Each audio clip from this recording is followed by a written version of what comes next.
Halo teman-teman, jumpa lagi bersama saya Bastian Sibo. Beberapa hari belakangan ini saya seperti kepikiran terus dengan pernyataan dari Pak Mahathir Mohamad ya, di mana beliau mengklaim bahwa seharusnya Malaysia itu mengklaim Singapura dan juga Riau, karena itu termasuk tanah Melayu, dan Malaysia seharusnya mengambil Riau atau Singapura ini sebagai satu kesatuan dengan Semenanjung Malaysia ya. Nah, saya jadi teringat nih, beberapa minggu yang lalu saya pernah membuat sebuah video di mana video tersebut berisi opini ataupun sudut pandang saya. Saya menolak rencana atau wacana pembangunan jembatan Malaka yang ternyata sedang serius dibahas atau diwacanakan oleh pemerintah kita. Dengan pernyataan Pak Mahathir Mohamad yang saya yakin teman-teman sudah ketahui beritanya yang sudah tersebar luas dan cukup menghebohkan isi Indonesia, saya jadi berpikir seperti ini. Jembatan Selat Malaka belum dibangun, tetapi sudah ada suara-suara seperti itu. Ini muncul dari elit pemerintah. Walaupun Mahathir Mohamad ini dia hadir di forum non pemerintah ya, tetapi Mahathir Mohamad dia masih mempunyai pengaruh. Pak Mahathir ini adalah orang terpandang ya, pernah menjadi Perdana Menteri Malaysia selama 22 tahun. Dan itu bahasa yang dikeluarkan dari ex pemimpin Malaysia ini. Dan ini mohon maaf kalau bagi saya ini mengkhawatirkan. Jembatan belum dibangun sudah ada pemikiran seperti itu. Bagaimana kalau misalnya jembatan Selat Malaka ini benar-benar menghubungkan antara Riau dengan Semenanjung Malaya? Apa yang akan terjadi? Nah, ini yang mau saya bahas. Nah, bagi teman-teman yang belum tahu jembatan Selat Malaka ini, jadi ini adalah proyek perencanaan ya, proyek perencanaan antara Indonesia dan Malaysia, dan kini dihadiri juga oleh Thailand karena sudah dibahas di konferensi IMT ya, Indonesia, Malaysia, Thailand, untuk digodok nih atau diwacanakan lagi nih. Wacana untuk pembangunan jembatan Selat Malaka ini itu sudah dari zaman Pak Harto ya, tetapi belum juga dibangun-bangun. Dan sekarang melalui delegasi pemerintah, dalam hal ini Kementerian Perhubungan, sedang serius lagi membahas bekerja sama dengan pemerintah Malaysia dan juga pemerintah daerah Riau dan juga Thailand untuk bagaimana mereka memikirkan jembatan ini benar-benar terwujud ya. Kalau proyek pembangunan jembatan Selat Malaka ini berhasil dibangun, maka jembatan ini akan menghubungkan dari Teluk Gong dekat Masjid Tanah Malaysia, kemudian dihubungkan ke Pulau Rupat, lalu dilanjutkan ke Dumai Riau. Itu panjangnya kurang lebih 49 km. Kalau misalnya pembangunannya terwujud atau terjadi, maka jembatan ini akan menjadi jembatan laut terpanjang di dunia. Nah, kalau teman-teman masih ingat dengan beberapa minggu yang lalu saya pernah membuat video terkait dengan alasan saya menolak pembangunan jembatan Selat Malaka. Itu saya kupas lagi ya. Yang pertama itu karena proyek pembangunan jembatan Selat Malaka ini dia berada di jalur api Pasifik, di mana sewaktu-waktu bisa terjadi bencana alam berupa gempa bumi ataupun tsunami. Dan itu dikhawatirkan jangan sampai jembatan ini sudah selesai dibangun, ya namanya bencana alam ini kita tidak pernah memprediksi kapan dia datang ya. Dan kalau jembatan ini roboh, jembatan ini rusak, itu kita harus mengeluarkan anggaran yang tidak sedikit juga. Nah, itu adalah alasan yang paling inti. Jembatan Selat Malaka ini ada di lingkaran api Pasifik yang rawan dengan bencana alam. Lalu kemudian yang berikutnya, ini akan mengganggu kelajuan dari kapal-kapal yang biasa melintasi Selat Malaka ini ya. Karena kalau sudah dibangun jembatan, otomatis kan ada tiang-tiang penyokong, tiang-tiang penyangga.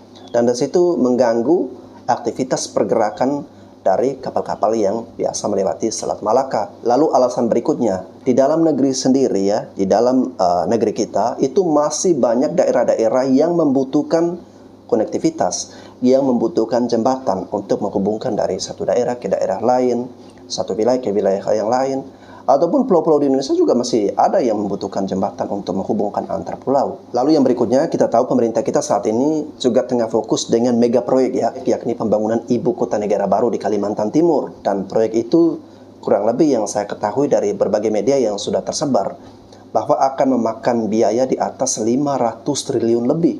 Dan itu merupakan anggaran yang sangat besar ya. Dan proyek pembangunan ibu kota negara baru ini bukan proyek jangka pendek. Ini merupakan proyek jangka panjang yang bisa selesai kemungkinan memakan waktu 20, 30 atau bisa sampai 40 tahun ke depan.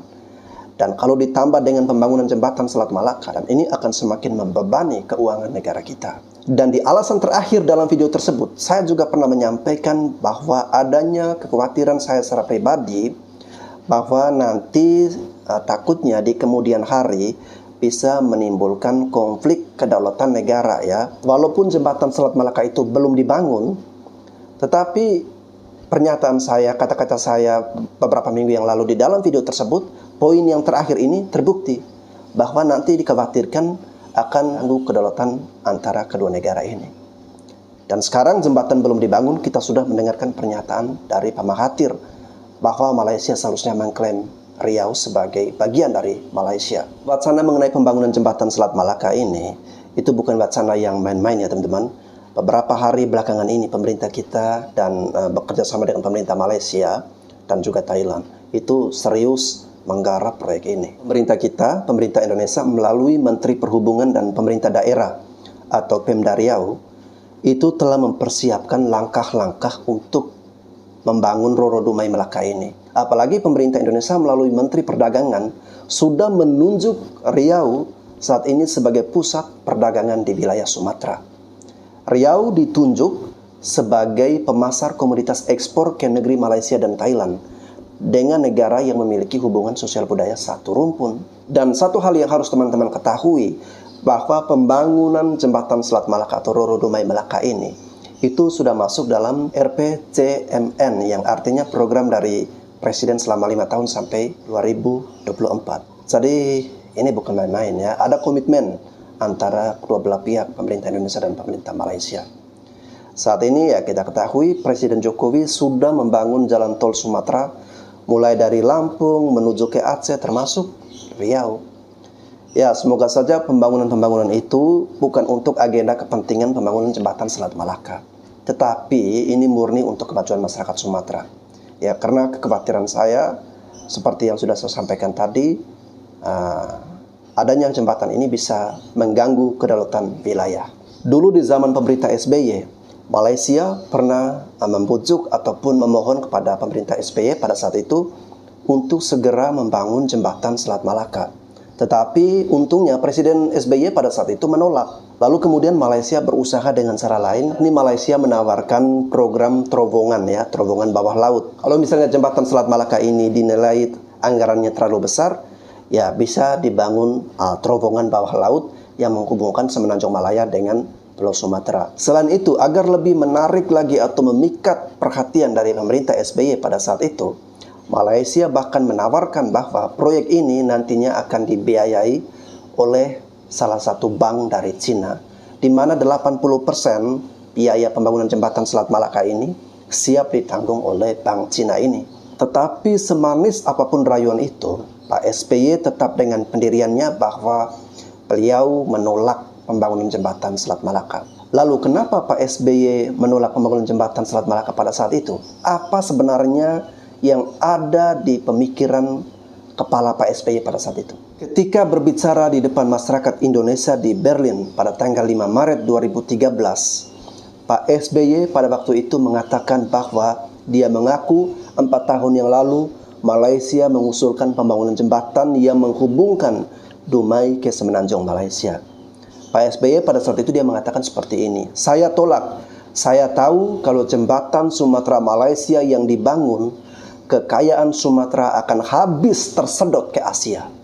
Saya prioritaskan pembangunan jembatan di dalam negeri, yakni menyambungkan lebih dulu Sumatera dan Java, agar kedua wilayah bisa saling mendukung dan bergerak maju lebih cepat."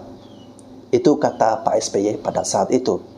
Pak SBY memang saat itu berencana membangun jembatan Selat Sunda yang menghubungkan antara Pulau Jawa dan Pulau Sumatera. Namun setelah pergantian kepemimpinan, Pak Jokowi saat ini lebih menggaungkan atau lebih mengunggulkan proyek tol lautnya.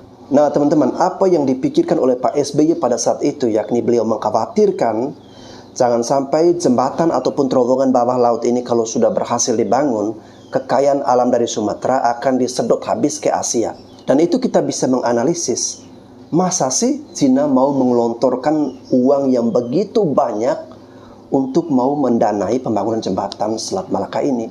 Bahkan mereka berani untuk mendanai 80% pembiayaan. Sekedar teman-teman ketahui bahwa rencana pembangunan jembatan Selat Malaka ini akan memakan biaya sebesar 12,5 miliar dolar AS, atau kalau dirupiahkan itu kurang lebih 170-an triliun ya. Dan kalau Cina berani mau mengelontorkan duit hingga 80%, itu artinya mereka siap mengeluarkan uang sebesar 130 triliun untuk membantu menghubungkan jembatan Selat Malaka antara Sumatera dan Semenanjung Malaysia. Ya mungkin masyarakat awam sih akan berpikir, wah ini bagus ya, ini bagus nih, akan mempererat hubungan antara sesama orang-orang Melayu dari Melayu Riau dan juga Melayu Malaysia. Memang kalau pemikiran kita polos seperti itu, oke-oke saja. Kalau jembatan ini untuk mempererat hubungan antara Semenanjung Malaysia dengan Riau yang sama-sama masuk dalam rumpun Melayu, saya sih oke-oke saja. Saya setuju kalau tujuannya untuk itu. Tetapi kita jangan sampai terkukung dalam pemikiran sempit seperti itu. Ada kepentingan di balik itu yang kita harus jeli untuk melihat. Seperti yang dikatakan oleh Pak SBY tadi. Jangan sampai nanti kekayaan alam dari Sumatera tersedot habis ke Asia. Sehingga Cina aja berani mau melontarkan dana sebesar 80% itu. Artinya kekayaan alam dari Sumatera mau disedot bukan cuma ke Malaysia saja, tetapi ditarik sampai ke negara-negara Asia yang lain. Termasuk salah satunya adalah Cina. Kan logikanya begini, saya mau siap investasi atau saya mau bekerja sama di dalam dunia bisnis, saya siap untuk melontarkan dana saya ya. Tidak mungkin saya memberikan gratis begitu saja. Pasti dong, saya juga menginginkan kalau saya sudah melontarkan dana sekian, berarti harus ada feedbacknya, harus ada keuntungan buat saya. Ya, seperti itu. Kalau teman-teman beranggapan bahwa pemikiran saya ini terlalu negatif ya. Ya, kalau orang sukses, orang hebat selalu mengatakan bahwa kita harus selalu berpikir positif, tetapi tidak bagi saya ya. Kita boleh berpikir positif, tetapi jangan sampai kita menghilangkan pikiran negatif kita. Pikiran negatif itu diperlukan. Buat apa? Buat menjaga-jaga, buat menjaga keselamatan. Kalau dalam konteks pembahasan saya kali ini ya untuk menyelamatkan negara kita. Apa yang saya suarakan ini hanyalah demi semata-mata untuk keutuhan negara kesatuan Republik Indonesia. Saya Bastian Sebo, sekian dan terima kasih.